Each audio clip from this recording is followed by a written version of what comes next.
A jemi gati? Atëherë faleminderit të nderuara media që keni ardhur dhe sot në këtë situatë të pandemisë. Në fakt ju kemi ftuar juve në mënyrë që të njoftojmë përmes juve nxënësit, mësimdhënësit dhe qytetarët se që nga nesër fillon mësimi në distancë. Fillimisht do të kemi mësim në gjuhën shqipe dhe matematikë për klasat 1 deri në klasën e 5. Mësim ky i cili do të transmetohet në RTK1 dhe RTK4. Në të njëjtën kohë jemi duke punuar në 2 platforma. Në njërin do t'i vëmë në disponim të gjitha videogjërimet të cilat fillimisht do transmetohen në RTK dhe do të jenë të disponueshme aty për mësimdhënësit, nxënësit dhe prindërit gjatë gjithë kohës. Për adresat do t'ju njoftojmë sapo t'i kemi funksionale këto platforma dhe një platformë tjetër ku në fakt ne do të vëmë në disponim të gjitha përmbajtjet e tjera si mësim alternativ të ofruara këto nga operator privat dhe në gjuhë të ndryshme.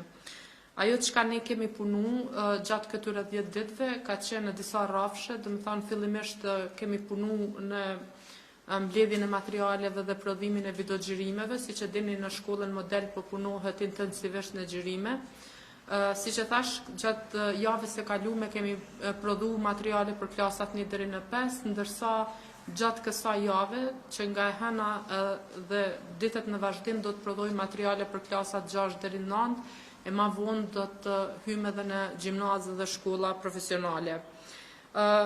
Mu më duhet të them që kjo punë nuk do të ishte e mundur në fakt pa ndihmën e shumë profesionistëve dhe shumë organizatave të cilat kanë punuar bashkërisht me neve. Du të falenderoj këtu drejtorinë komunale të Arsimit në Prishtinë, drejtorin e shkollës model dhe shkollën model, OEC Toka, Gjirafen, Kallëzopikomin, Link Plusin dhe shumë të tjerë mësimdhënësit të cilët kanë punuar intensivisht pa njohur asnjë ditë orar dhe jemi këtu ku jemi. Është sfiduese për shkak se asnjëherë nuk është punuar në digitalizimin e materialeve didaktike, ne është dashur gjatë këtyre 10 ditëve që të fillojmë nga zeroja. Kemi punuar bashkërisht si kabinet në bashkëpunim të ngushtë me komunën e Prishtinës, Zavenci Regja ka qenë përgjegjës për kurrikulat dhe gjithashtu është duke punuar në udhëzuesin i cili do ju bëjë të qartë aktivizimin dhe mbajtjen e kontakt në mes të nxënësve, prindërve dhe mësimdhënësve. Zavenc Ministri Thaçi ka qenë përgjegjës për komplet pjesën teknike, i cili ka bashkëpunuar ngushtë me kompanitë Gjirafen, Kallëzopikomin, Link Plusin dhe të tjerë dhe ka bërë mundshme organizimin e të gjitha materialeve, të cilat tashmë janë xhiruar. Zavenc Ministri Enis Kërvan është përgjegjës për prodhimin e materialeve, po e koordinon në fakt komplet procesin në mënyrë që ne të kemi materiale dhe në gjuhën bosnjake dhe në gjuhën turke.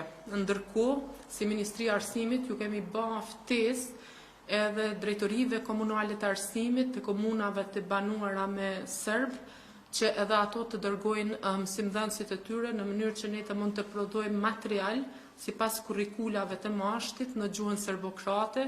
Ende nuk kemi marrë përgjigjen. Nëse ata do i përgjigjen ftesës tonë, atëherë ne do të bëjmë hapësirë në mënyrë që në fakt fillojmë me prodhimin e atyre videomaterialeve dhe për ata. Unë gjithashtu duhet me shfrytëzuar rastin me u bë thirrje nxënësve, prindërve dhe mësimdhënësve që këto platforma të shfrytëzohen maksimalisht dhe ata të jenë shumë aktiv.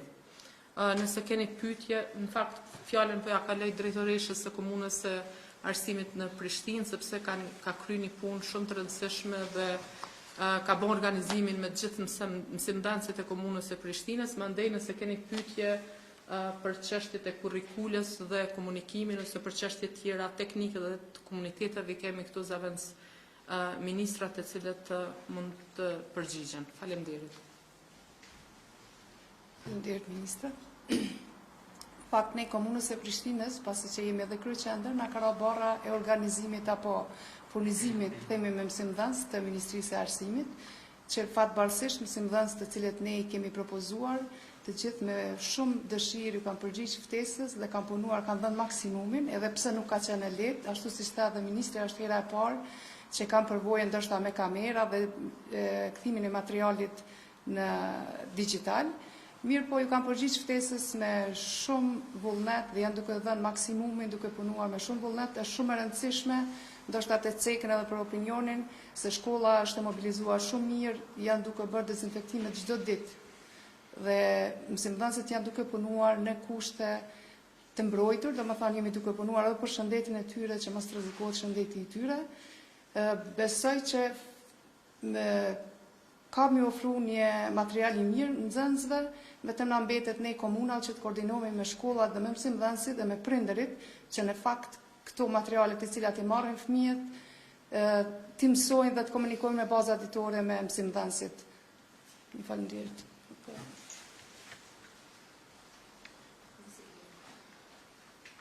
Atëherë më gjeni dhunë të shpreh vërtet mirënjohje, sepse prezenca ime sot në këtë konferencë për mediat e Ministrisë së Arsimit është ta provizoj atë në emër të qeverisë të tre zëvendësministrat për punën e jashtëzakonshme që kanë bërë në një afat shumë të shkurtë, edhe komunën e Prishtinës, drejtoreshën për arsim, po edhe krejt stafin që sot informovën detale, numër bukur i madh i ekspertëve të fushave të ndryshme që janë involvuar në gjithë këtë proces, që për një javë sa të bojnë të mundur që nesër spaku për 5 klasë e parë, nga klasa e parë deri të 5-ën, të filloj mësimi me kushte specifike sigurisht, po shpresojmë që shpejt i kthehemi normalitetit. Të shojmë i falendëruar secilin prej tyre për angazhimin që kanë dhënë gjatë këtyre ditëve si shoqëri, po sfidohemi prapë.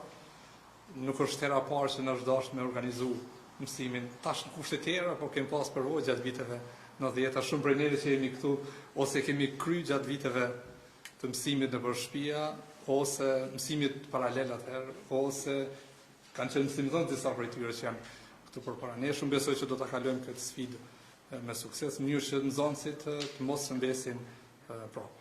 Faleminderit të njerë për prezencën dhe për gëzimin dhe ministres dhe gjithë ekipit që kanë punuar në gjithë këtë angazhim.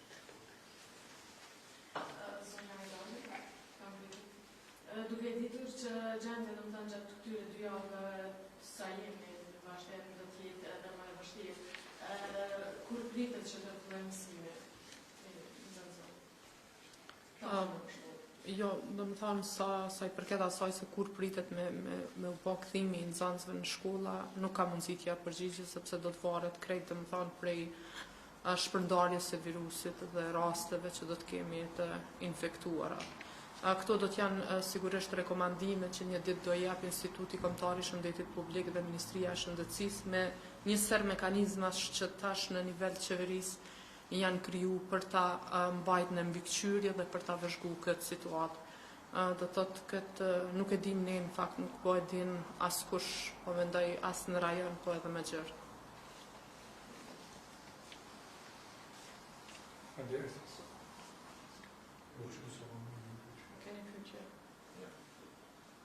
Faleminderit shumë. Media faleminderit.